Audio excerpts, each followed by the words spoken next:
시간이 되었으므로 10월 1일 주일 오후에 시작하겠습니다. 찬송가 320장 나의 죄를 정케 하사.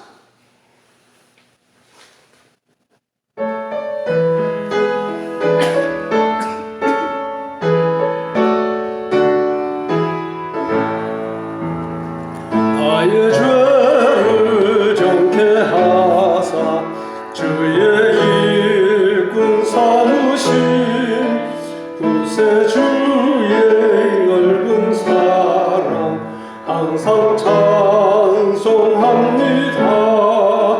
나를 일꾼 삼으신 주 크신 능력 주시고 언제든지 주 뜻대로 사용하여 주소서.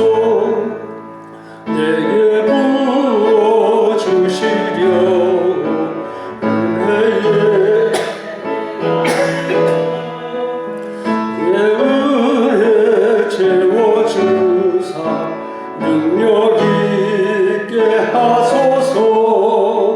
나를 일꾼 삼으신 주 크신 능력 주시고 언제든지 주 뜻대로 사용하여 주소서. 죄의 짐을 풀어주신 주의 능력 크도다. 나를 피로 사신 예수 내 맘속에 오소서. 나를 일꾼 삼으신 주 크신 능력 주시고 언제든지 주 뜻대로 사용하여 주소서. 죄의 짐을 풀어주신 주의 능력 크도다. 나를 피로 사신 예수 내 맘속에 오소서. 나를 일꾼 삼으신 주 크신 능력 주시고 언제든지 주 뜻대로 사용하여 주소서. 주여 내게 성령으로 충만하게 채우사 생명수가 오늘처럼 흐르게 하옵소서. 나를 일꾼 삼으신 주 크신 능력 주시고 언제든지 주 뜻대로 사용하여 주소서.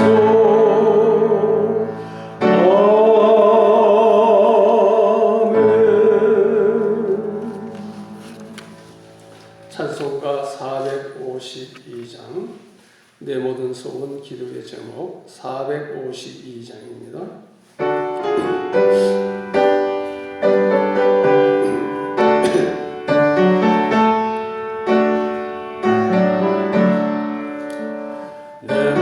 소원 기도의 제목 예수님 닮기 원하리라. 예수님 형상 나의 길 위해 세상에 거하기 전에 예수님 닮기 내가 원하네.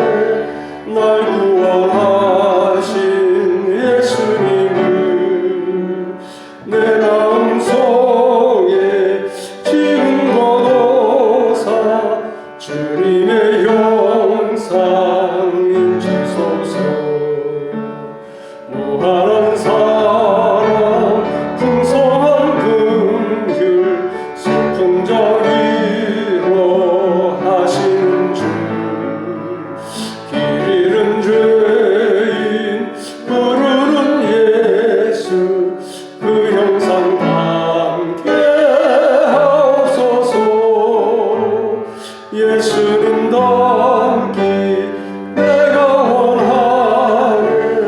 날 구원하신 예수님을 내 마음속에 지금 거둬사 주님의 형상 인치소서. 겸손한 예수 거룩한 주님 원수의 멸시 참으시사 우리를 위해 고난을 받은 구주를 담게 하옵소서. 예수님 닮기 내가 원하네. 날 구원하신 예수님을 내 마음속에 지금 거둬사 주님의 형상 인치소서. 찬송가 312장 212장이니까 212장 겸손히 주를 섬길 때 212장입니다.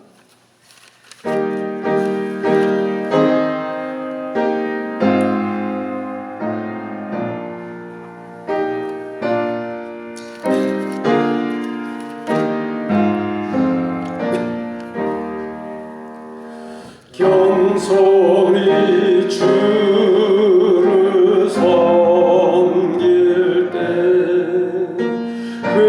괴로우니 이가르나 구주여 내게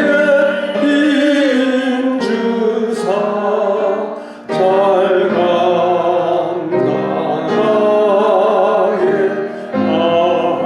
하소서. 인자 나를 가지고 사랑을 감화시키며 갈 길을 잃은 우리를 잘 인도하게 하소서. 저주의 귀한 인내를 깨달아 하시고 굳건한 믿음 주셔서 늘 승리하게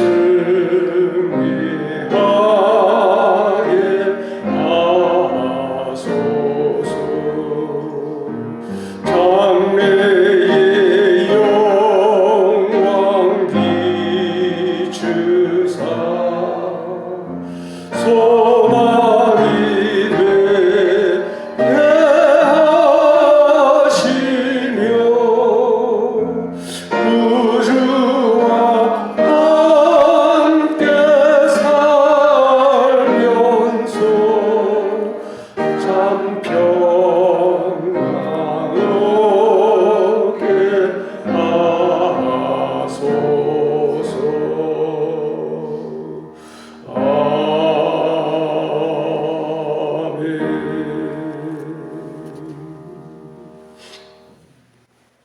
기도드리겠습니다. 아버지 하나님, 감사합니다.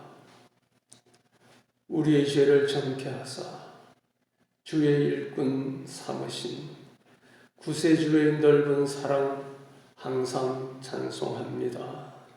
나를 일꾼 삼으신 주 크신 능력 주시고 언제든지 주 뜻대로 사용하여 주소서.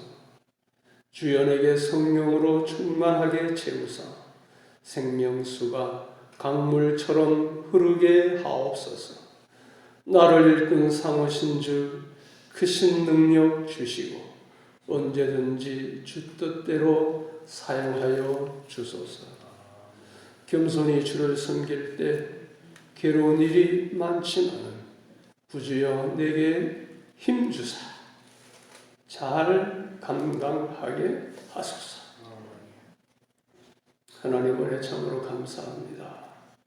우리 주 예수 그리스도를 통하여 우리를 구속하여 하나님 자녀 삼아주시고 천국 백성 삼아주시고 빛의 자녀 되게 하여 주시고 하나님의 자녀로서의 그 놀라운 신분과 권세를 누리며 천국 소망 가운데 살게 하시오니 감사를 드립니다. 오늘도 거룩하고 복된 주일 저희들에게 허락하셔서 오전에 모여서 예배 드리며 은혜 받게 하여 주시고 이 오후 시간에도 저희들을 은혜의 보좌 앞으로 불러 모아 주시오니 감사를 드립니다. 주님 이 시간에 임재하셔서 우리의 찬양과 경배를 받아 주옵소서. 우리를 만나 주시고 만져 주시옵소서. 저희들이 다 육신이 연약한 가운데서 주님 앞에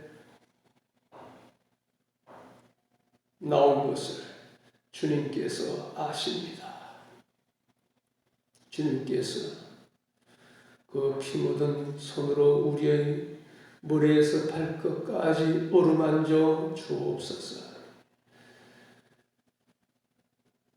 성령의 불로 우리 몸을 녹여 주옵소서. 우리 몸에 이렇게 제 위치에 있지 못한 모든 기관들이 제 위치로 돌아가게 하여 주시고 딱딱하게 굳은 것들이 성령의 불로 녹아져서 부드럽게 하여 주시고 모든 순환과 배설도 잘 이루어지게 하여 주시고 또 피와 그 기의 흐름이 원활하게 잘 이루어져서 우리 모든 기관이 정상적으로 작동하며 건강을 회복하게 하여 주옵소서. 사랑하는 자여, 내 영혼이 잘된 같이 범사가 잘되고 강건하기를 원하노라 하신 말씀대로 우리 영혼을 먼저 굳건하게 세워주시고 우리의 건강을 하나님께서 치유하시고 회복시켜 주셔서 창조의 모습으로 회복되어서 주님께서 우리에게 주신 귀한 사명 더 잘 감당하며 하나님 앞에 영광 돌리게 하옵소서. 지난 주간은 우리 민족의 고유명절 추석이 있었습니다. 아직도 많은 사람들이 이 모든 오곡백과를 허락하신 하나님의 은혜를 알지 못하고 달이 우리에게 복을 주는 줄 알고 달에게 절하며 우상을 섬기는 안타까운 일들이 아직도 일어나고 있사오니 아버지 하나님, 이 백성들이 창조주 하나님을 기억하고 돌아오게 하시고 하나님만 경외하여 복받는 나라와 민족이 되게 하여 주옵소서. 달이 스스로 빛을 발하는 것이 아니라 태양빛을 받아서 반사하여 어두운 이 지구의 밤을 밝히듯이 우리들도 빛 대신 하나님의 빛을 잘 받아서 이 어두운 땅에 반사하여 하나님의 영광을 드러내는 사명을 잘 감당할 수 있게 하여 주옵소서. 우리 교회를 사랑하셔서 이제 수많은 신령들이 우리 교회를 향하여 몰려올 수 있게 하여 주시고 이전에 나와서 선포되는 말씀을 듣고 무신령들이 살아나는 역사가 일어나며 또 연약한 신령들이 새 힘을 얻게 하여 주시고 주님의 일꾼으로 세워지는 놀라운 역사가 왕성하게 일어나게 하여 주옵소서. 성도들 간에 우리 주 예수 그리스도의 사랑의 교제와 섬김이 더욱 아름답고 풍성하게 하여 주옵시며 또 우리들이 기도하는 것마다 하나님께서 응답하셔서 하나님의 살아계심과 그 사랑과 능력이 많으심을 저희들이 마음껏 간증할 수 있게 하여 주옵소서. 이제 저희들이 나아가서 열심히 전도하고자 합니다. 저희들이 입을 열어 전도지를 나누어주며 복음을 전파할 때에 성령님 함께 역사하셔서 무신령들이 주님께로 돌아오는 역사가 일어나게 하여 주옵소서. 이 나라도 하나님 붙들어 주셔서 정치 경제적으로 안정되게 하여 주시고 대통령을 위시한 모든 위정자들이 하나님을 경외하며 기독교 가치관으로 국정을 운영할 수 있게 하여 주셔서 이 나라가 하나님을 섬기는 복된 나라, 이 마지막 때에 세계 복음화의 사명을 감당하는 선교 대국으로 발전하게 하여 주옵소서. 북한에 있는 나의 동포들 하나님 불쌍히 여겨 주셔서 구원하여 주옵소서. 김일성 우상 체제 속히 무너지게 하여 주시고 남북이 하나로 평화 통일 이루는 날 속히 오게 하여 주옵소서. 이 시간에도 세계 오지에 나가서 선교하는 선교사들 하나님 붙들어 주시고 하늘의 권세와 능력을 더입혀 주셔서 악한 사단의 진을 파하며 하나님의 나라를 힘있게 확장해 나아가며 주님의 오심을 앞당기는 놀라운 열매들을 맺을 수 있게 하여 주옵소서. 아버지 하나님, 이 시간에도 참여하지 못한 우리 권속들 있습니다. 어디에 있든지 참으로 살아계신 하나님 앞에서 부끄러움 없는 시간들을 보내게 하여 주시고 육신이 연약하여 나오지 못한 자 더 강건함을 허락하여 주시고 여러 가지 세상 일로 나오지 못한 자들 아버지 하나님 그 모든 얽매이는 일에서 벗어나서 해방시켜 주시옵소서. 이 시간에도 우리 저희들이 하나님의 말씀을 듣고자 합니다. 성령님 함께 하시고 조명하여 주셔서 말씀을 깨닫게 하시며 우리 마음에 새기게 하여 주시고 삶의 현장에 나아가서 그 말씀이 실천되고 적용되고 열매 맺게 하여 주옵소서. 이 시간에 저희들에게 예비하신 놀라운 새로운 은혜를 부어주실 줄 믿사오며 예수님의 이름으로 기도드리옵나이다. 아멘.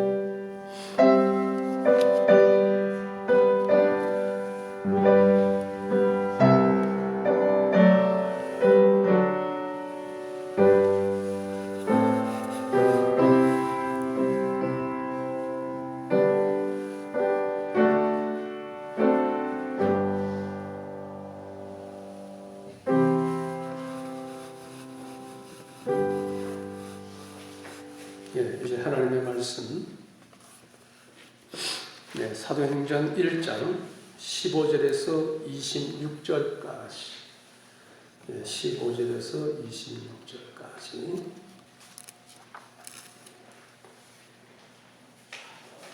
사도행전 1장 15절부터 26절까지입니다.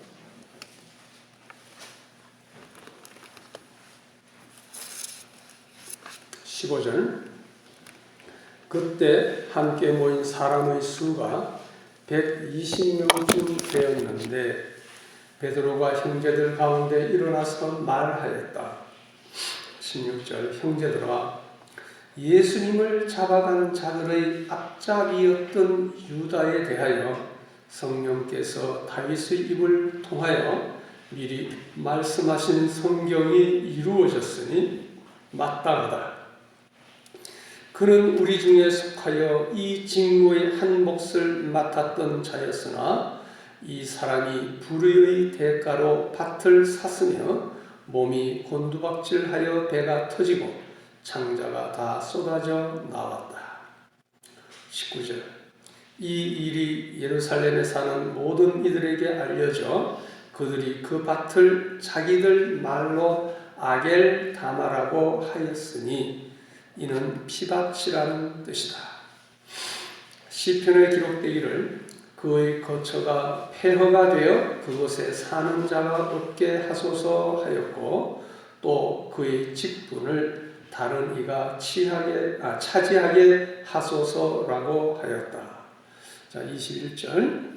그러므로 주 예수께서 우리 가운데 출입하실 때에 항상 우리와 함께 다니던 사람들 중에서 곧 요한의 세례로부터 시작하여 예수께서 우리를 떠나 들려 올라가신 날까지 우리와 함께 있었던 자들 중에서 하나가 우리와 함께 그분의 부활의 증인이 되어야 한다.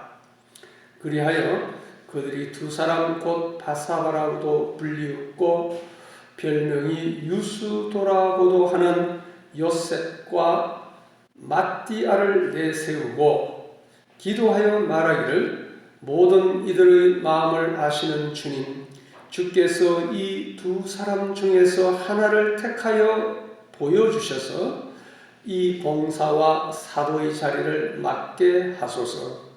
유다는 이를 버리고 자기 자리로 갔습니다 하고 26절 그들이 제비를 뽑았는데 마띠아가 뽑혀서 그가 11사도와 함께 사도의 수에 포함되었다. 아멘. 26절까지 봉독하였습니다. 요절 말씀은 디모데전서 1장 12절입니다. 요절 말씀은 디모데전서 1장 12절.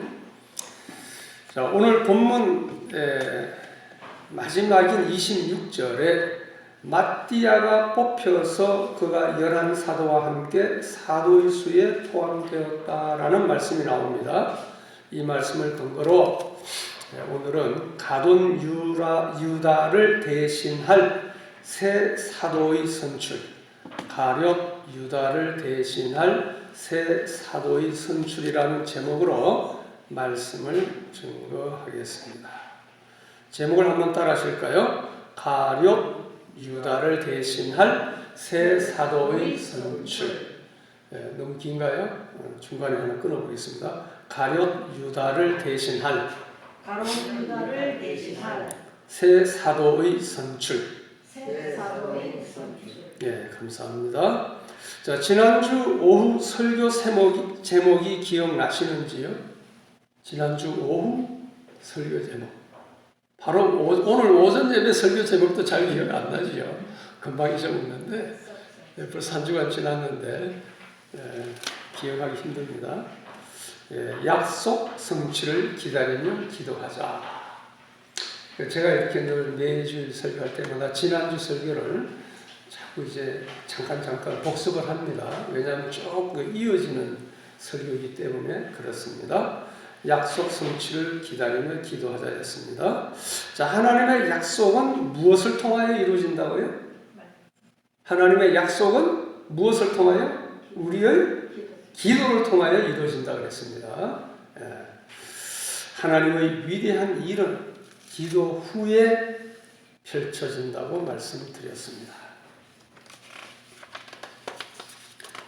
자, 다락방에 모여 힘써 기도할 무렵 예수님의 제자들 중 한 사람은 이미 그 자리에 없었습니다. 그는 예수를 배반한 가룟 유다였지요. 그래서 제자들은 가룟 유다를 대신하여 사도의 임무를 완수할 제자가 필요했습니다. 본론입니다. 오늘 본문은 가룟 유다를 대신할 새 사도를 선출하는 과정을 보여주고 있습니다. 이제 그 과정을 한 절 한 절 살펴보며 영적 교훈을 받길 원합니다. 본문은 크게 세 단원으로 나눠볼 수 있는데요. 자, 제1단원은 15절에서 22절까지 제목을 붙인다면 베드로가 가룟 유다의 경우를 성경적으로 설명하고 새 사도를 선출할 것을 제안함. 자, 일단은 15절에서 20절까지 베드로가 가룟 유다의 경우를 성경적으로 설명하고 새 사도를 선출할 것을 제안한 내용입니다.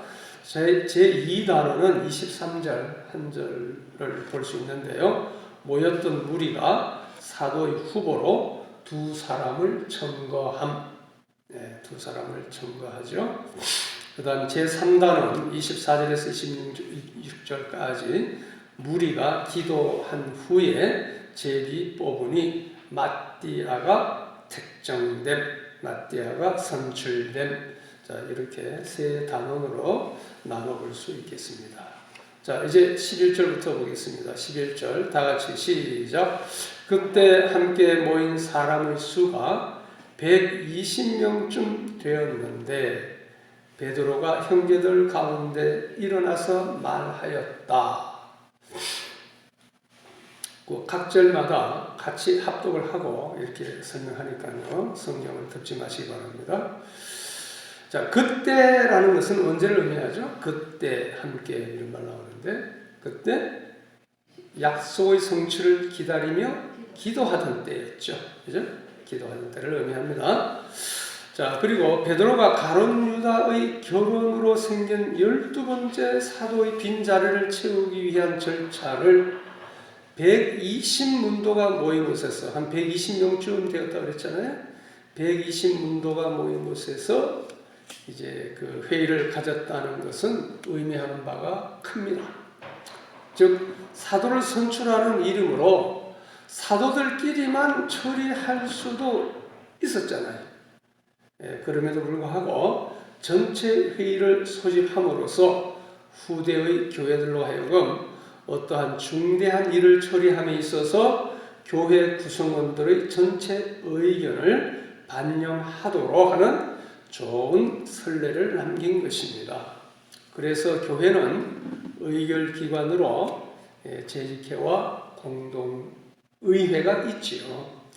재직회 회원은 집사, 권사, 장로 등의 직분자들로 구성되고 공동의회는 교회의 총회입니다. 총회로서 교회에 등록된 세례요인 이상 전 교인이 회원이 됩니다.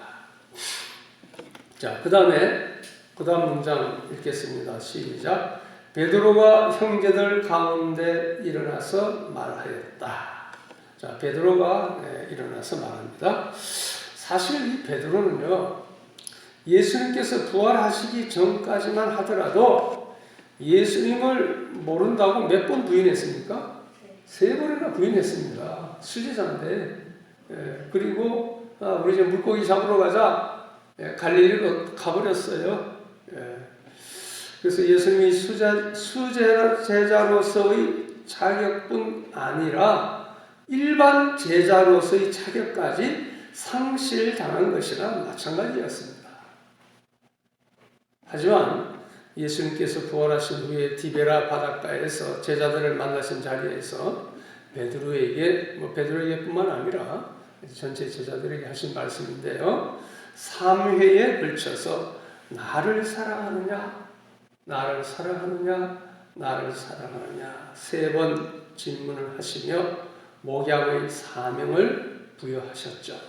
자, 이렇게 함으로써 예수님께서 그의 위상을 다시 회복시켜 주셨습니다. 요한복음 21장에 나오는 말씀이죠. 자, 그래서 이제 베드로가 일어서서 말한 내용이 무엇입니까? 자, 16절 보겠습니다. 16절 다 같이 시작. 형제들아, 예수님을 잡아간 자들의 앞잡이였던 유다에 대하여 성령께서 다윗의 입을 통해 미리 말씀하신 성경이 이루어졌으니 마땅하다. 가룟 유다의 배반이 구약 성경 예언의 성취임을 말하는 것입니다. 자, 여기서 가룟 유다라 할 때 가룟은 사람 이름인가요? 지역 이름인가요? 지방 이름이죠. 지방 이름 가룟, 지방 출신 유다라는 뜻입니다. 가룟 유다, 출신 유다. 그렇게 이해하시면 되겠습니다. 자, 그런데 이 가룟 유다의 배반이 구약 성경 예언의 성취임을 지금 말하고 있는 것입니다. 그 예언의 말씀은 시편 41편 9절 말씀인데요. 내가 신뢰하여 내 떡을 나눠 먹던 나의 가까운 친구도 나를 대적하여 그의 발꿈치를 들었나이다. 이 가룟 유다도 그 마지막 이 최후의 만찬할 때 예수님과 함께 식사했잖아요. 그렇죠? 예수님과 함께 떡을 나눠 먹던 예수님의 가까운 친구였어요. 오히려 좀 가장 중요한 돈을 맡은 회계라고 할 수 있죠. 그런 직분자였는데 그 친구도 나를 대적하여 그의 발꿈치를 들었나이다. 짐승이 발꿈치를 들어서 그 주인을 그 뒤통수를 치는 것 같은 그런 그 묘사죠. 이 예언의 말씀이 이루어졌다는 겁니다. 가룟 유다는 예수를 파는 대가로 대제사장들에게서 은상식을 받았고, 그리고 유월절 만찬을 마친 뒤에 예수께서 기도하러 가신 무슨 동산? 기도하러 가신 동산이 유월절 만찬 마신 후에 기도하러 가신 동산이 겟세마네 동산이죠. 겟세마네 동산으로 로마 병사들을 인도하여 가지고 예수님의 체포에 결정적인 역할을 했습니다. 그리고 가룟 유다의 죄악은 그의 의지와 욕심을 따라 행해졌고, 그리하여 그가 행한 스승을 배반하는 일은 하나님의 경륜 아래서 움직이는 역사의 한 단면을 채운 것입니다. 자, 그렇다고 가룟 유다가 예수를 배반한 일이 성경의 예언을 성취한 것이므로 그가 자신의 의지와 상관없이 필연적으로 운명적으로 예수를 배반할 수밖에 없었던 것이 아니냐라는 견해가 있는데, 이것은 잘못된 것이죠. 그는 스스로 사단의 유혹을 이기지 못하고 거기에 굴복하고 만 것입니다. 자, 성경은 숙명론을 말하지 않습니다. 여러 가지 예언이 있지만 하나님의 주권 몇 퍼센트? 100%.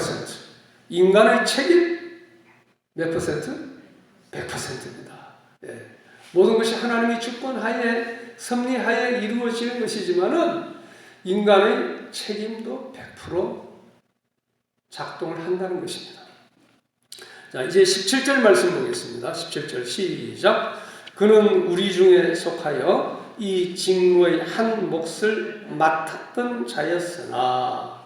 자, 본절은 가룟 유다의 과거 신분을 해석하는 말이죠. 여기서 직무란 말이 나오는데요. 이 단어는 제자들이 맡은 일은 다른 사람들을 위해 섬기고 봉사하는 일임을 의미합니다. 사실 유다는 자신이 돈꾀를 맡은 자였으나 그 일을 집행하는 일에 있어서 예수님의 뜻을 반대하는 말과 행동을 하는 등 자신의 직무를 제대로 감당하지 못한 자였습니다. 자, 오늘날 예수 믿는 우리들도 예수님의 제자로서 하나님과 이웃을 섬기는 직무를 받았습니다. 특히 직분자들은 몸된 교회를 섬기는 직무를 받았습니다. 우리 모두 그 직무를 잘 감당하고 있는지 성찰해 보아야 할 것 같습니다. 이제 18절 말씀입니다. 18절 시작. 이 사람이 불의의 대가로 밭을 샀으며 몸이 곤두박질하여 배가 터지고 창자가 다 쏟아져 나왔다. 예수님을 배반한 유다의 비참한 말로입니다. 마태복음 27장 5절을 보면 가룟 유다는 스스로 목을 메어 죽었습니다. 아마 이때 목을 맨 줄이 끊어졌거나 아니면 나무 가지가 부러지면서 그의 몸이 땅으로 떨어졌고, 아마도 떨어지면서 주위의 바위 같은 것에 심하게 부딪혀 배가 터지고 창자까지 밖으로 나온 것으로 보입니다. 자, 배반자의 말로는 이와 같이 비참한 것입니다. 자, 여기 불의 대가로란 말씀 나오죠. 불의 대가로. 이와 같이 대부분의 불의와 범죄는 돈과 연관되어 있습니다. 돈. 야고보서 1장 15절에 이랬죠. 욕심이 잉태한 적 죄를 낳고 죄가 장성한 적 사망을 낳느니라. 예. 대부분 이 범죄가 돈과 연관되어 있습니다. 그리고 이 명예와 연관되어 있죠. 권력력. 권력 다툼이잖아요. 싸움. 그 다음에 또 이 쾌락, 성욕 이런 것과 바로 연관되어 있습니다. 자, 19절 말씀 보겠습니다. 19절 시작. 이 일이 예루살렘에 사는 모든 이들에게 알려져 그들이 그 밭을 자기들 말로 아겔다마라고 하였으니 이는 피밭이라는 뜻이다. 자, 자기들 말이란 말 나오잖아요. 자기들 말. 이게 무슨 뜻이에요? 당시 유대인들이 사용하던 아람어를 의미합니다. 당시 로마 제국 시대인데 유대인들이 아람어를 사용했어요. 아람어. 그런데 이 아람어가 이제 발음이 아겔다마인데 이것을 헬라어로 번역하면 피밭이란 뜻입니다. 그 성경 말씀 우리 개역개정 보면요, 18절과 19절을 갈로로 묶었어요. 갈로. 자, 이 문장은 베드로의 말이 아니라 누가가 헬라권의 독자들을 위한 해설이기 때문입니다. 이제 이 사도행전을 읽는 주 독자가 헬라 사람들이거든요. 그래서 누가가 친절하게 헬라 사람들의 이해를 돕기 위해서 이제 아겔다마 이 뜻은 피밭이다라는 그런 말과 이제 그 가룟 유다가 이제 자살하고 죽는 과정을 잠깐 해설을 붙인 것이기 때문에 베드로가 한 말이 아니라서 갈호를 이렇게 쳤습니다. 우리 어떻게 바른말 성경에도 갈로 쳤나요? 갈로 안 쳐졌어요? 예. 뭐 아마 별도 표시를 조금 했을 겁니다. 자, 여기서 피밭이란 이름은 다중적 의미를, 이중적인 의미를 가지고 있습니다. 즉, 가룟 유다는 자신이 스승이자 구주 되신 예수님을 십자가에 못 박도록 팔아 넘겨서 예수님께서 피를 흘리게 하고 그 얻은 돈으로 밭을 사서 그곳에 자신 또한 목매달음으로 결국 자신의 피까지 흘린 것입니다. 예수님의 피를 흘리게 했기 때문에 자기도 피를 흘리게 된 거다. 그런 의미가 있죠.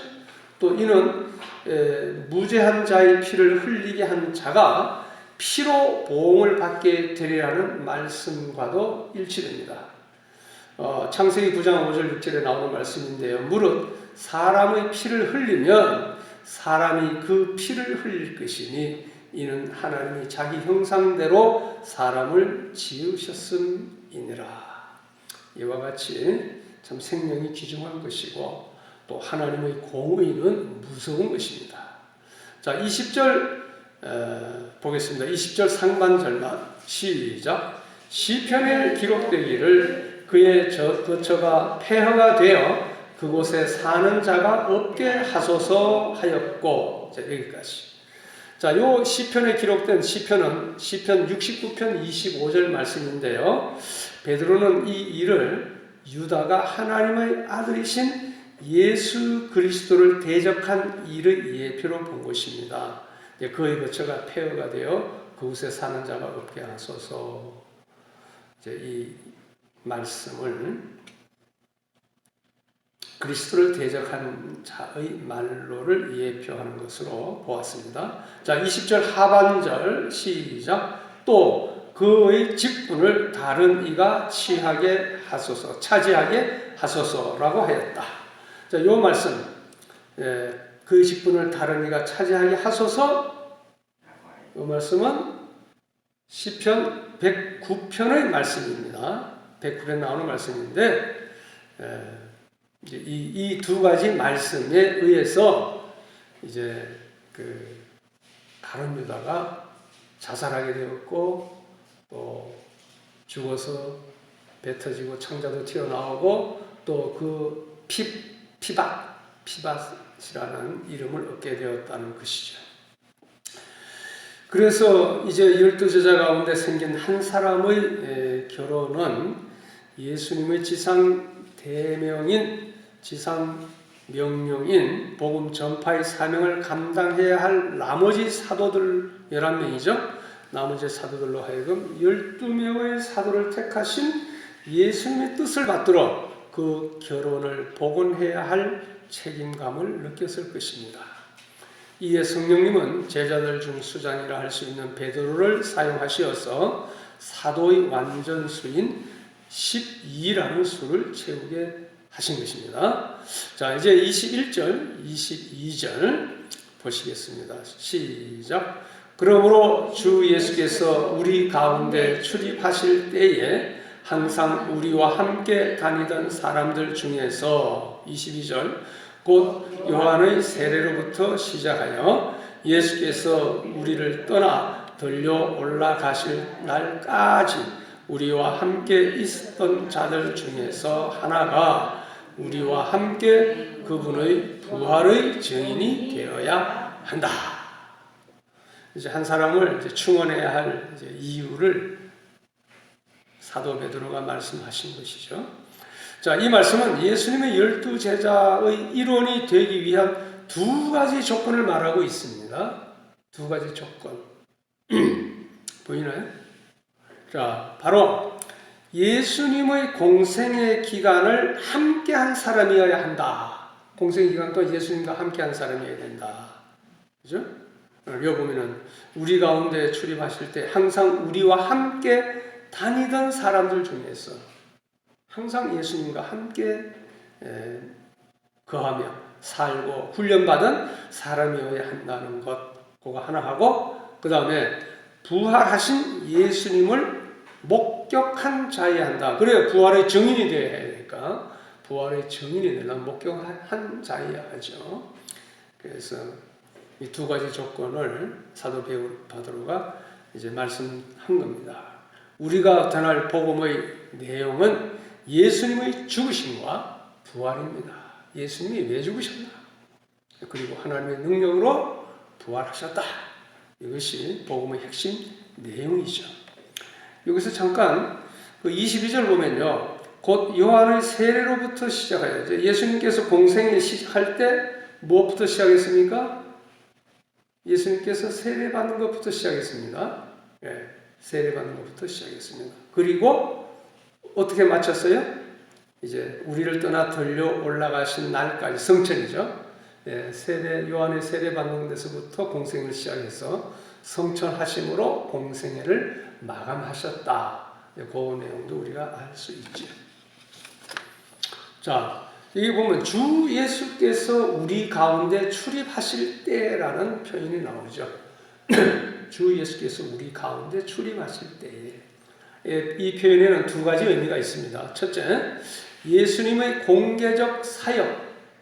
다시 말해 예수님께서 기적이나 치유를 포함한 여러 가지 사역을 행하신 목적은 사람들을 고치고 가르치기 위한 목적도 있었지만 보다 더 중요한 것은 자신과 함께하는 제자들로 하여금 보고 배우게 하기 위한 것입니다. 예수님께서 제자들 늘 항상 함께한 것은 나의 사역을 보고 나의 성품을 보고 내가 하는 일을 보고 배워라.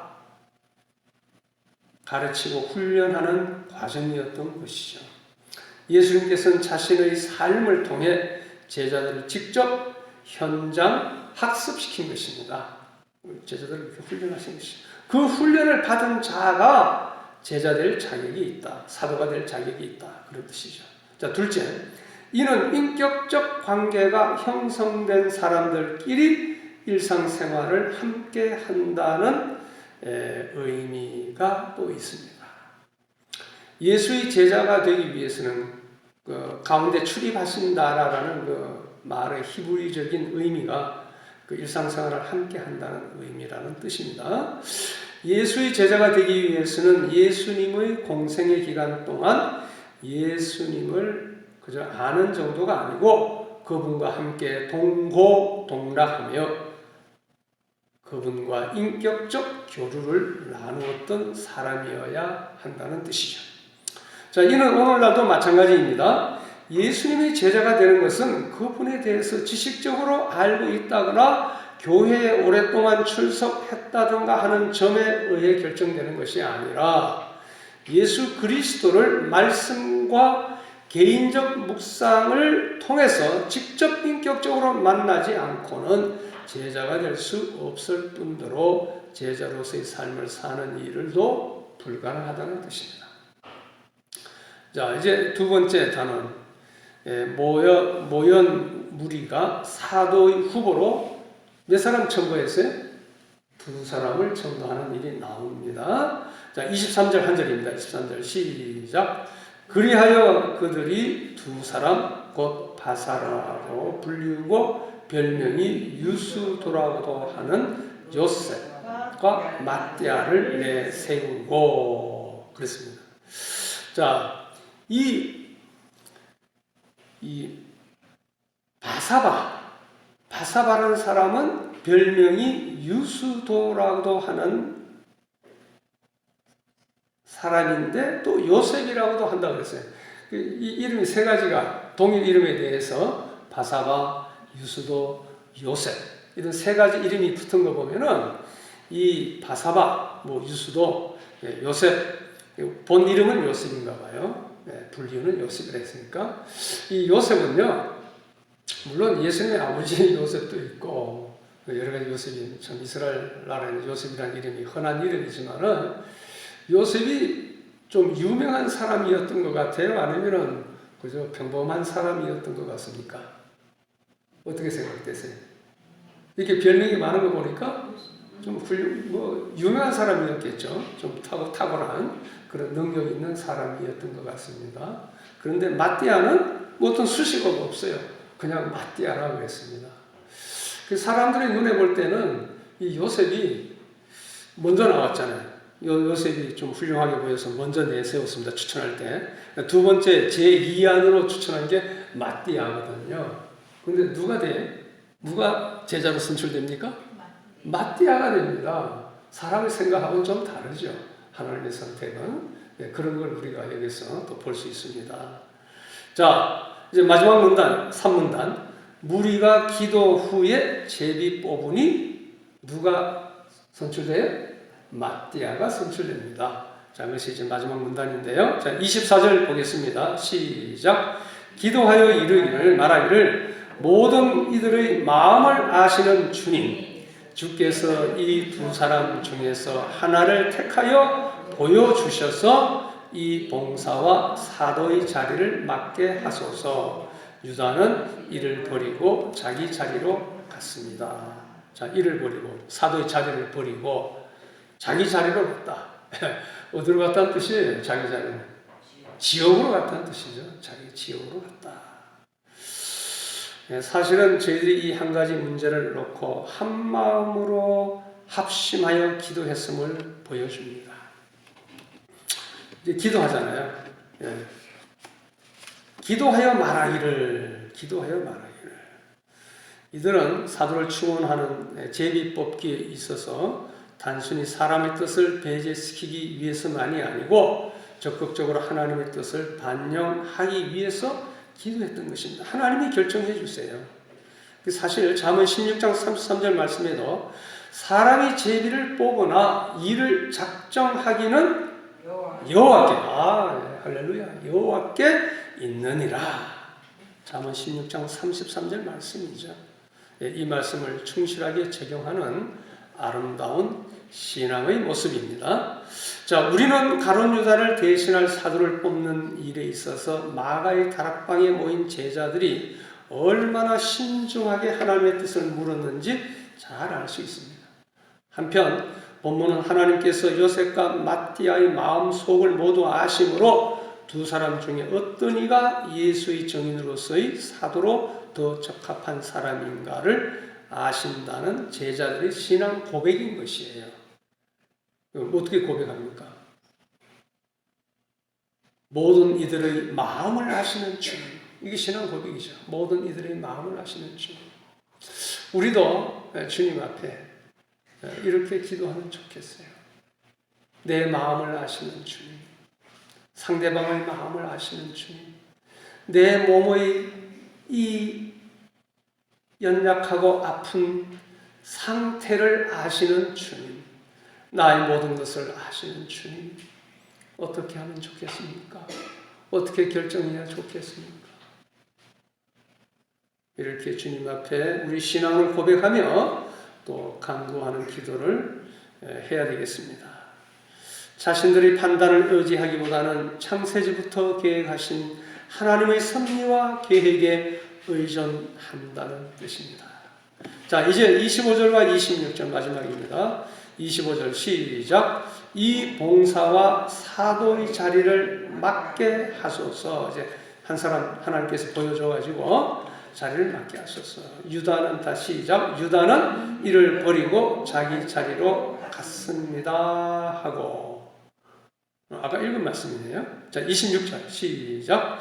그들이 제게 뽑았는데 마띠아가 뽑혀서 그가 11사도와 함께 사도의 수에 포함되었다.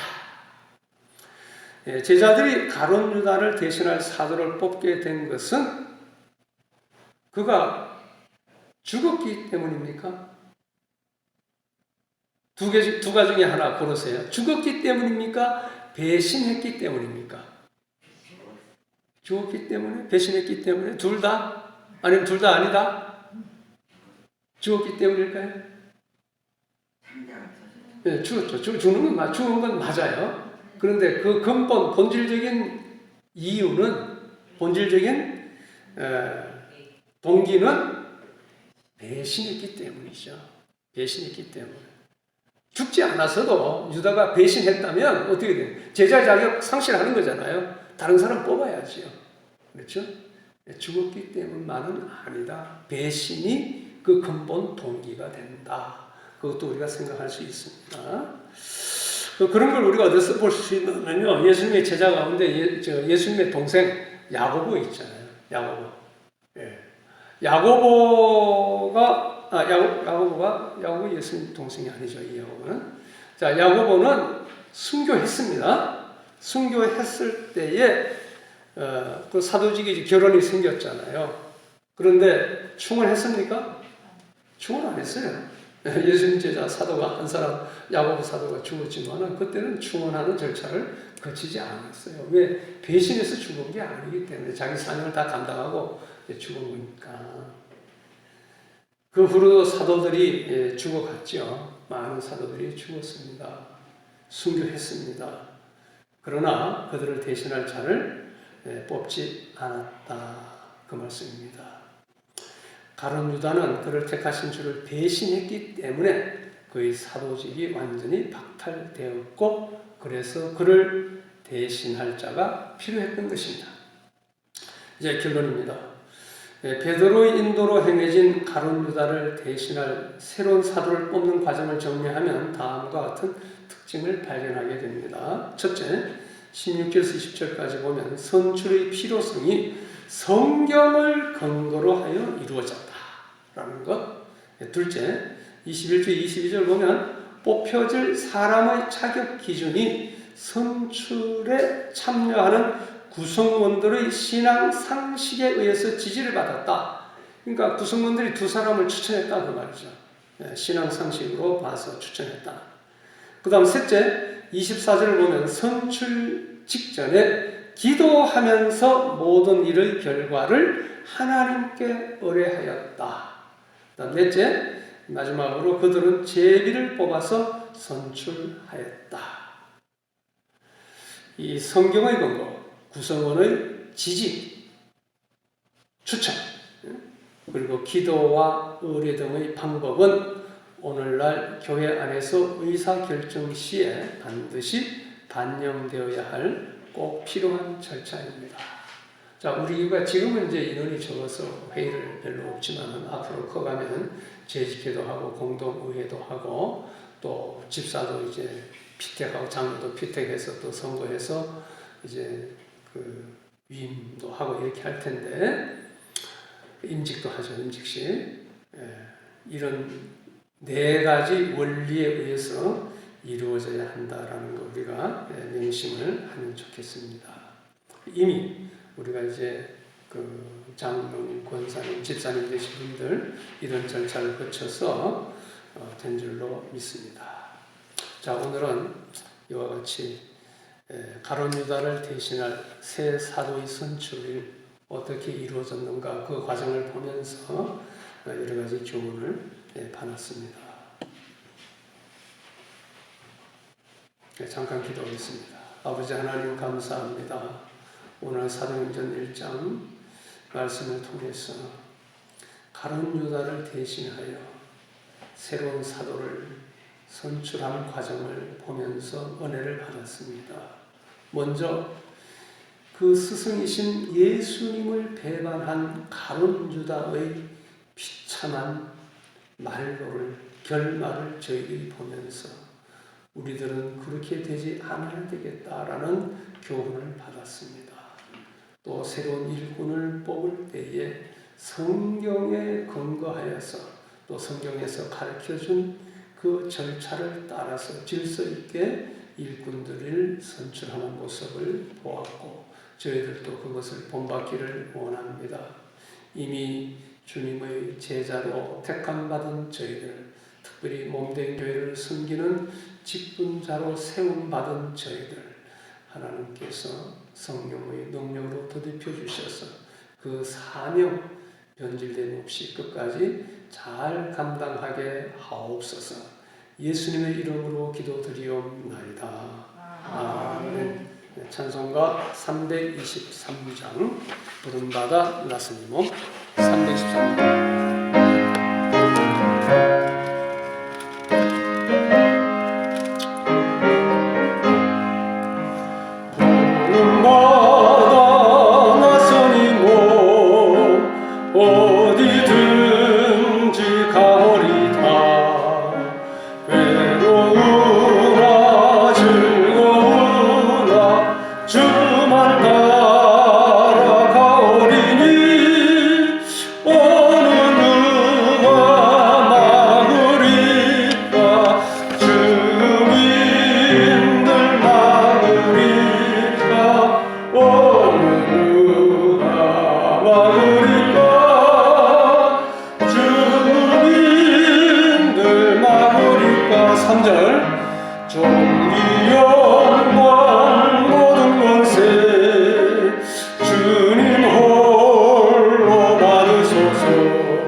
천대 십자가를 제가 지고 가오리다.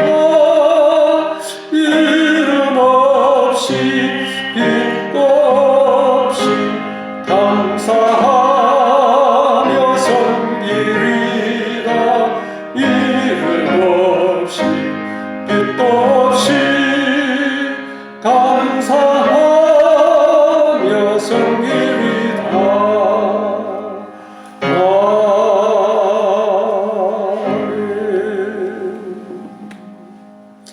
서로 인사합시다. 충성된 일꾼 됩시다. 시작. 충성된 일꾼 됩시다. 네, 감사합니다. 이제 주기도문 드리겠습니다. 하늘에 계신 우리 아버지여, 이름이 거룩히 여김을 받으시오며 나라가 임하시오며 뜻이 하늘에서 이루어진 것 같이 땅에서도 이루어지이다. 오늘 우리에게 일용할 양식을 주시옵고 우리가 우리에게 죄 지은 자를 사하여 준 것 같이 우리 죄를 사하여 주시옵고 우리를 시험에 들게 하지 마시옵고 다만 악에서 구하시옵소서. 대개 나라와 권세와 영광이 아버지께 영원히 있사옵나이다. 아멘.